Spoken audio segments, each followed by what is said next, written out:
Good day, my name is Terry DeFazio, and you're watching Dial It Up on NEK-TV.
Today we have Madeline Roy of the Green Mountain United Way. Welcome, Madeline. Good morning. Thanks. I'm glad to have you on.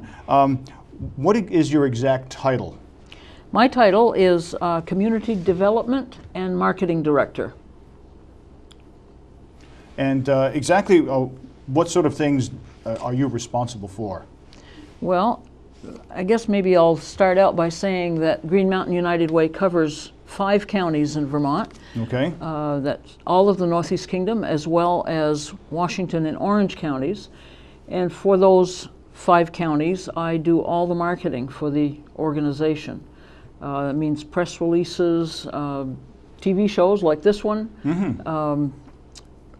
any type of marketing, Facebook, Twitter, any of that's our website, and so basically promoting the stuff that we do for those 5 counties, for the people in the 5 counties. Well, I'm glad that you're taking advantage of us here. We're here to serve the public, and it sounds like you are also. First of all, how long have you been doing this? I've been with Green Mountain United Way for a little over 12 years. Okay. And how has it changed over the years? Or has it changed at all over the years? It has changed considerably. Okay. When I first started, the United Way was basically one that was kind of a pass-through organization, and by that I mean that people donate funds to us, and then we would turn around and donate that money to what we called member agencies. Probably 5 years ago, I'm guessing now, I can't remember the exact time, but 5 or 6 years ago, the United Way changed, got away from member agencies, and we doing our own grants where any nonprofit organization can apply to us for funds, and as long as their programs are in line with our initiatives, which are education, income, and health. Okay. Now, those are pretty broad statements, and as we go along here today, I will be explaining each one of those initiatives, but we do a lot of the programs ourselves as well, rather not just giving grants, but and we didn't used to do that. So that was the biggest shift in our work, was to actually do some of the programs ourselves. Okay, because I've read your mission statement, and it's a very good mission statement, and it covers a lot of ground. It does. And part of the process today, having you here on the show, is to get down to the specifics, because as you know, you can say a lot of things, and they can be very general, and then somebody will always ask the question, and that's where you come in to explain it to people. Okay, how are you going to do this? For example, the mission statement says, discuss various aspects of how you accomplish some of these things. So first of all, how many volunteers do you have? We can have as many as up to 400 volunteers in a year. Oh, okay. And that's all over the state? Or just, no, there are 5 counties. Just your 5 counties, okay. 5 counties, yes. Those volunteers range from our board members, our committee members, right down to people who come into each one of our offices and stuff envelopes, that sort of thing. Some of them are long-term volunteers, some of them are just one time, one day when we need somebody's help. But collectively, it's anywhere between 300 and 400 volunteers in a year's time. Well, that sounds like a pretty good number. It is. It's a very big number. Mm-hmm. And probably a lot of responsibility too, isn't it? It is for you. For some of us, Yeah. yes. And I guess I'm going to back up and say, even though we cover 5 counties, you would think that we had a large staff. We don't. Covering those 5 counties, there are 4 of us. Mm-hmm. That's it. We have 3 offices. Our head office is in Barrie, and we have an office in St. Johnsbury, where one of my coworkers mans that office, and then Okay. my office here in Derby Line. Oh, okay. So you guys aren't exactly close together. There's We're a little not. little bit of travel involved. A little bit, but thank God for email Yeah. and you know, the computer that we can see each other and have online meetings, that sort of thing. So, Yeah. Imagine trying to do this with snail mail. well, years ago it was. Yeah. Yeah. And unfortunately, you can't cover the things that you now you're able to cover. No, that's right. I was looking in here about prevention programs. What sort of prevention programs do you provide? Well, those are our 3 initiatives that I mentioned: education, income, and health. Those are basically prevention programs. In education, we actually, the United Way has done a lot of research over the years, and I think it's probably a well-known fact now that babies learn right from the time they're born. Oh, yes. So it is our goal to help parents and grandparents and caregivers to help those children learn right from the time they're born, so that they are better prepared when they get to preschool and kindergarten age. So we're doing programs to encourage parents to read to the babies and toddlers, Oh, yeah. to work with them, interact with them on a daily basis. And it doesn't have to be, you know, rigid training, more or less, but any fun, everyday activity can be a learning experience for them. And as we all know, children have minds like sponges, so they learn a lot faster than some of us who have been at it for many years. It's been proven that learning a language is much easier when you're younger than when you're older. That's right. That's right. So, you know, unfortunately, our statistics, especially in the Northeast Kingdom, are that close to 50% of our toddlers are not ready when they get to preschool and kindergarten age. They're maybe as much as 2 years behind their peers. So that's not a good statistic, and we're trying to better that percentage from the time they're born. So when we're talking about income, we find a lot of people who are not financially stable. So Okay. we are out there actively giving financial literacy workshops for people who want to take part in them. We give basic budgeting. There are classes in savings, credit, how to use credit, how to properly use credit. Yes. How to read and understand credit scores and credit reports, how to repair bad credit, anything up to identity theft and fraud, and we even get into investing and retirement planning. Well, that sounds like something that everybody should have. You know? Absolutely, absolutely. And we're finding a lot of success with that because people are wanting that information so that they can move to a better place in their lives. Well, I think that's phenomenal that that you guys are doing this. I was also going to ask, what sort of educational programs do you currently have running? Well, basically what we do is, it's not specifically an education program, but we work very closely with Building Bright Futures, which is councils. There are 12 councils in the state, across the state, and there's one here based in Newport. And we advocate for parents and the children, actually, so that they have access to the best education possibilities that they can have. Okay, and how early do you start education? For example, on a formal level, how 4, 5, 6 years old? Do you start there, or can you go even like people that are in their teens, for example? We can. If somebody came to us and said, you know, we would like to start a program in high school, Oh, okay. or something like that, we might be able to help them to get that off the ground. Okay. You know. One other thing that we do in education is we often partner with for-profit businesses, Okay. and they'll take a day where they have any of their employees come and volunteer to make what we call children's literacy kits. Mm-hmm. And the company will buy books that are age appropriate, Okay. and then the employees get together and they make little hands-on tools that match what's in the book, so that when the child is being read to, they can handle these little implements that have been made out of construction paper or whatever. So for instance, if their book has flowers in it, they might make paper flowers, and it's amazing how much the kids love these items that they can hang on to and listen to the story at the same time. Yeah, because not everybody learns the same way. That's right. They don't. Yeah, and you're going to tell us the 3 different types of learning?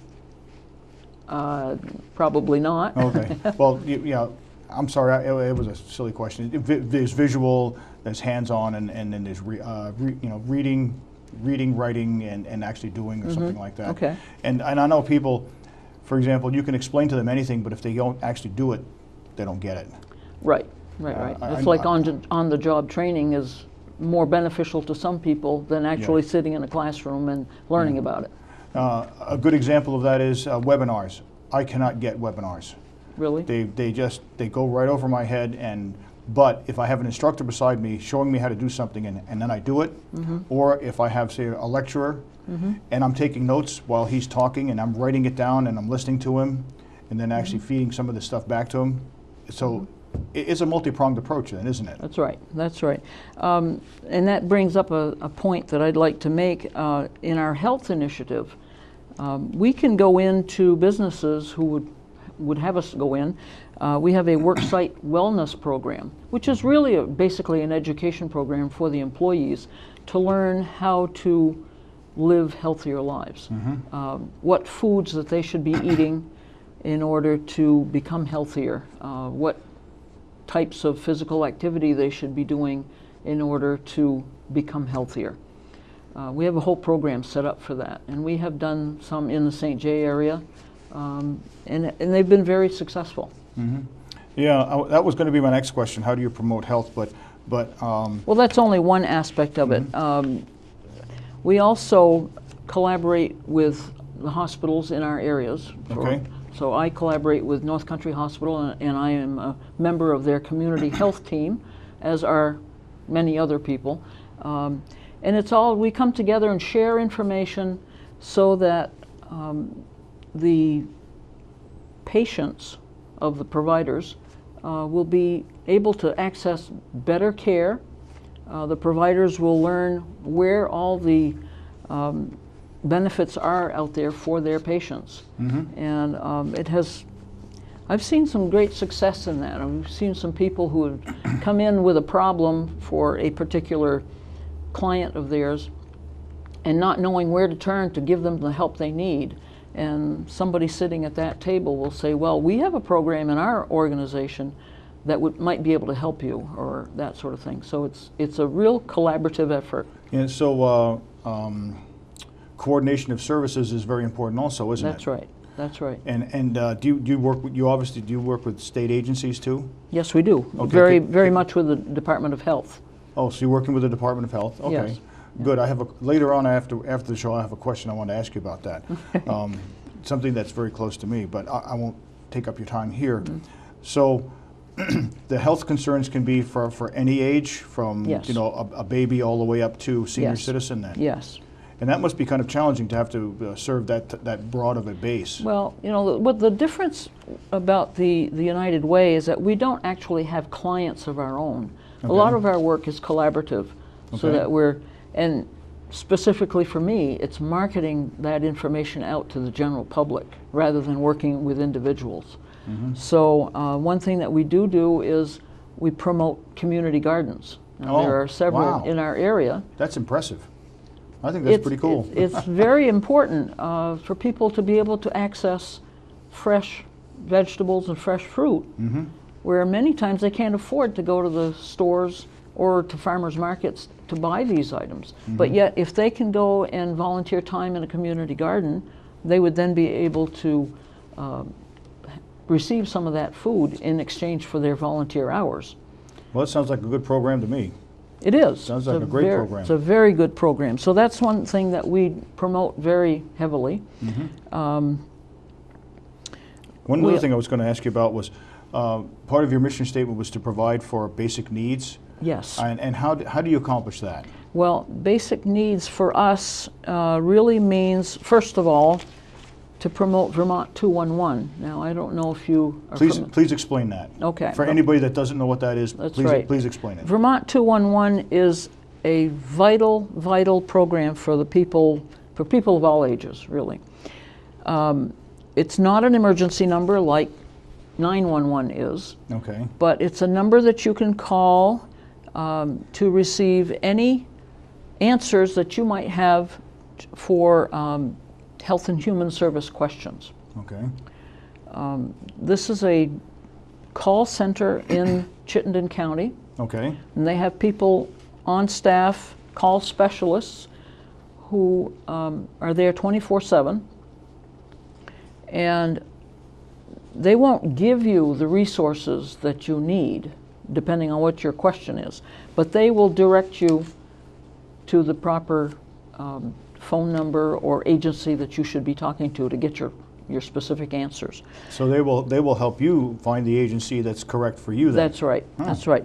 So if your question or problem relates to something that a state agency would be able to help you with, if you've ever opened up the phone book and looked through for state of Vermont phone numbers to find the right number, it's pretty overwhelming. Good luck. That's right, exactly. There are pages and pages of numbers and names of agencies that you have no idea if that's the right one or not.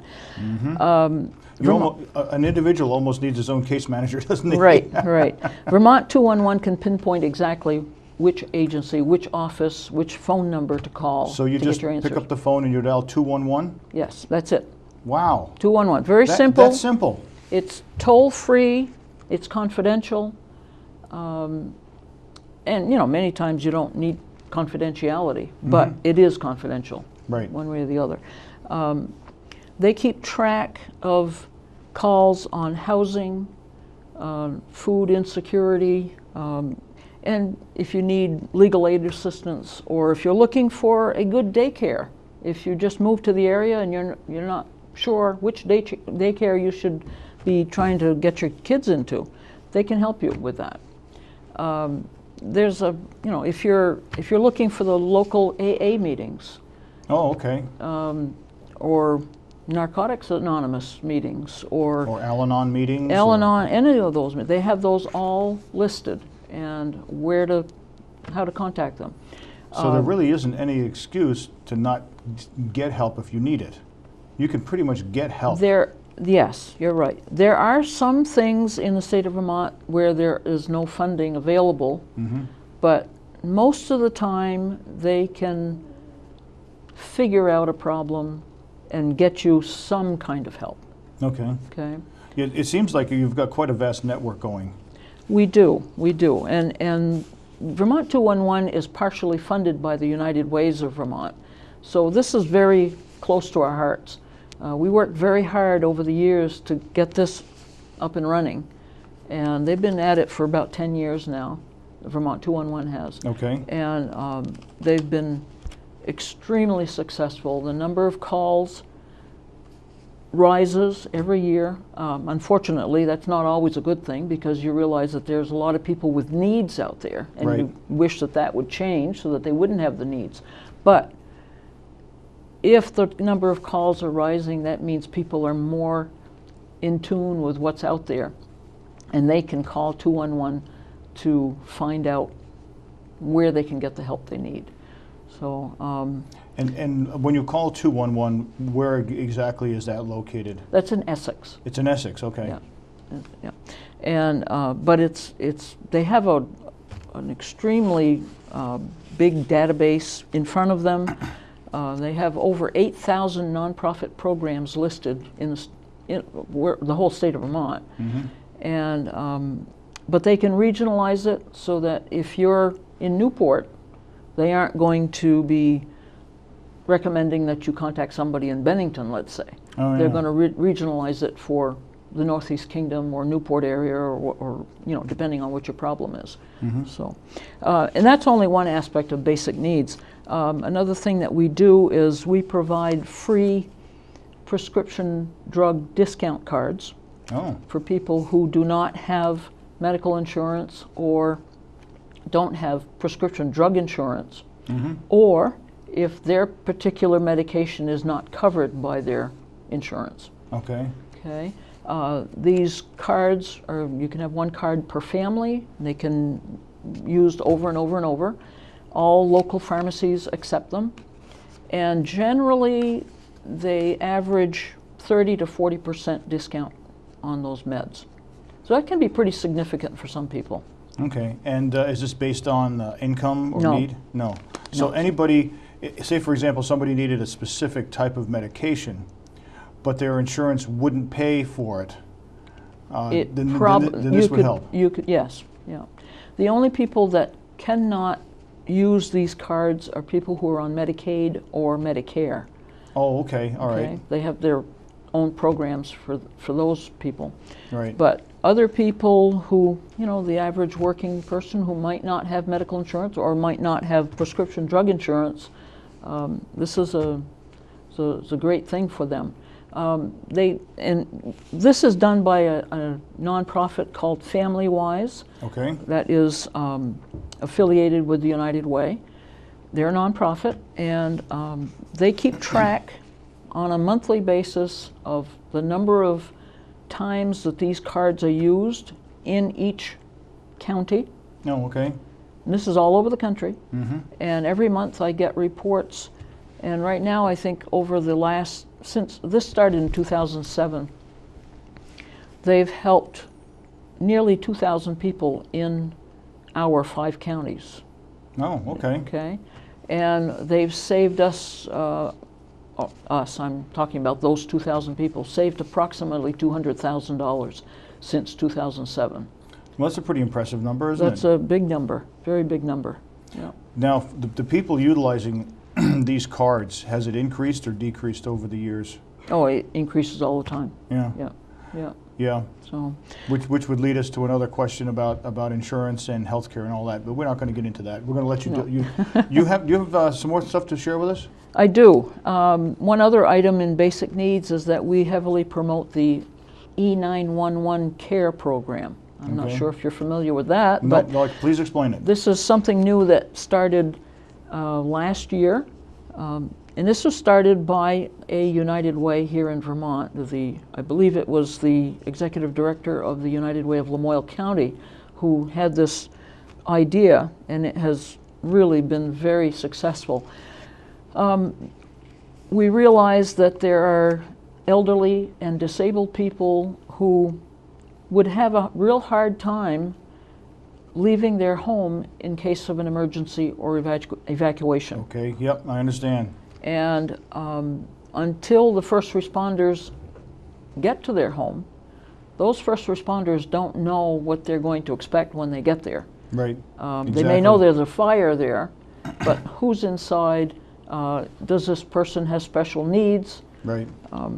So there's this one-page form that these elderly or disabled people can fill out to tell the first responders what special needs they have. In other words, do they need a wheelchair in order to get around? Are they on oxygen all the time, so that they would need to get their oxygen out there with them? Okay. Do they have a service animal? Do they need transportation to get someplace away from the emergency? So when they fill out that form, then it goes back to E911, and all of that information is entered into the E911 database for that particular E911 address. And then first responders have that information immediately. When the emergency call comes in, they can see, oh, this person's in a wheelchair. We've got to get in there and help them get out of the house, or whatever the case may be. Right. So this has become very successful, and our role in this is to market it out, to make sure that people know that this program is out there and that they should fill out the form and get it back to us or to E911. Okay. I mean, the form tells you exactly where you should send it and everything. So now, you take donations, I assume?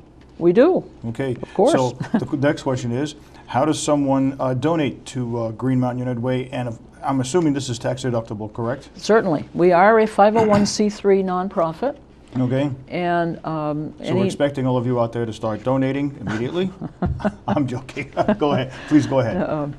Anybody wanting to send us a check can make it payable to Green Mountain United Way, and they can send it to my address in Derby Line, not my address, but the office address, which is P.O. Box 33, Derby Line, Vermont, 05830.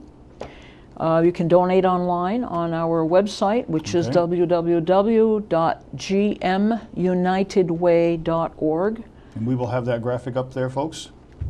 And there is a donate button right on our home page, which is very simple, leads you right to the page where you can easily donate.